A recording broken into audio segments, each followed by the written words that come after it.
ಯಾವುದೇ ರೀತಿ ತರಕಾರಿ ಇಲ್ಲದೇ ಇದ್ದಂಥ ಸಮಯದಲ್ಲಿ ಮಾಡಬಹುದಾದಂತಹ ಜೀರಿಗೆ ತಂಬಳಿ.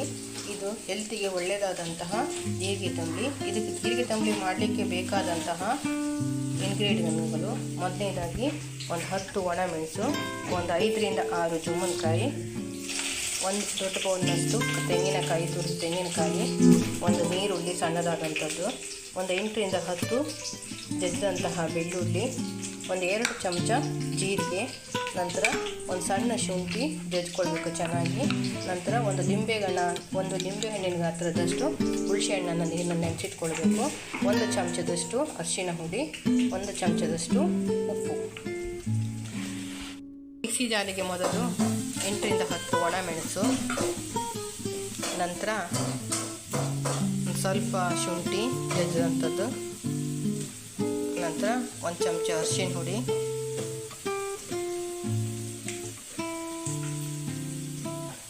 ನಂತರ ಒಂದು ದೊಡ್ಡ ಬೌಲಲ್ಲಿ 1 ಬೌಲಷ್ಟು ತೆಂಗಿನ ತುರಿ,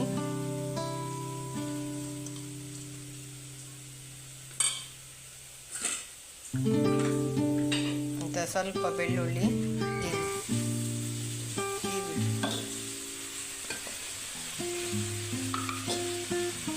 ಹಾಕಿ ಮಿಕ್ಸಿಲಿ ಚೆನ್ನಾಗಿ ರುಬ್ಕೊಳ್ಬೇಕು. ಫಸ್ಟ್ ಈ ರೀತಿ ಸ್ವಲ್ಪ ಗರಿಗರಿಯಾಗಿ ರುಬ್ಕೊಂಡ ನಂತರ ಅದಕ್ಕೆ ನಾವು ಜೀರಿಗೆ, ನಂತರ ನೆನೆಸಿಟ್ಟಂಥ ಹುಣಸೆ ಹಣ್ಣು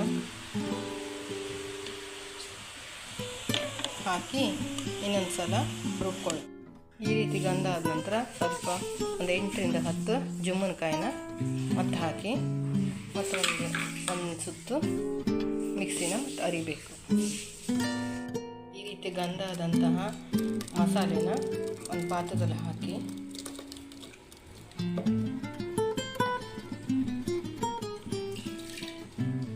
ಮಿಕ್ಸಿನ ಚೆನ್ನಾಗಿ ತೊಳೆದು ಅದರಲ್ಲಿರೋ ಮಸಾಲೆನೆಲ್ಲ ಪಾತ್ರೆ ಹಾಕಿ ಹಣ್ಣದಾಗ ಹೆಚ್ಚಿಟ್ಕೊಂಡಂಥ ನೀರುಳ್ಳಿ ಒಂದಿಗೆ,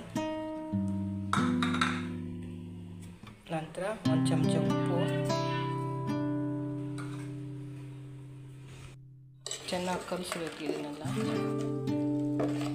ಈ ರೀತಿ ಕಲಿಸೋದ್ರಿಂದ ನಾವು ಹಾಕಿದಂಥ ಉಪ್ಪು, ನೀರುಳ್ಳಿ ಎಲ್ಲ ಮಸಾಲೆ ಜೊತೆಗೆ ಸೇರಿಕೊಳ್ತದೆ.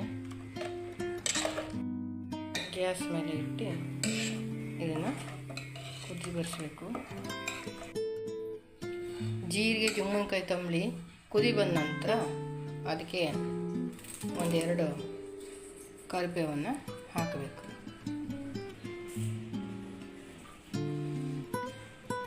ಕರಿಬೇವು ಹಾಕೋದ್ರಿಂದ ಒಳ್ಳೆ ಪರಿಮಳ ಬರ್ತದೆ. ಈಗ ಈ ಸಾಂಬಾರು ಜೀರಿಗೆ ತಂಬಳಿ ಇದು ಒಳ್ಳೆ ಪರಿಮಳ, ಜೀರಿಗೆ ಒಳ್ಳೆ ಪರಿಮಳ ಬರ್ತಾಯಿದೆ. ಇದನ್ನು ಬೆಳಗಲ್ಲು ಅಂತಾರೆ. ಈ ರೀತಿ ಕಲ್ಲು, ಈ ಕಲ್ಲನ್ನು ಗ್ಯಾಸ್ ಮೇಲೆ ಎದುರು ಒಂದು ಸ್ಟ್ಯಾಂಡಲ್ಲಿ ಇಟ್ಟು, ಕಣ್ ಸ್ಟ್ಯಾಂಡ್ ಇಟ್ಟು ಅದ್ರ ಮೇಲೆ ಕಾಯಿಸ್ಕೊಂಡು ಈ ಬೆಳ್ಳುಳ್ಳಿ, ಜಜ್ಜಿದ ಬೆಳ್ಳುಳ್ಳಿ, ತೆಂಗಿನ ಒಂದು ನೀರು ಹಾಕಿ ಅದನ್ನು ಈ ರೀತಿ ಹಾಕಿ ಮುಚ್ಚಿಬಿಟ್ರೆ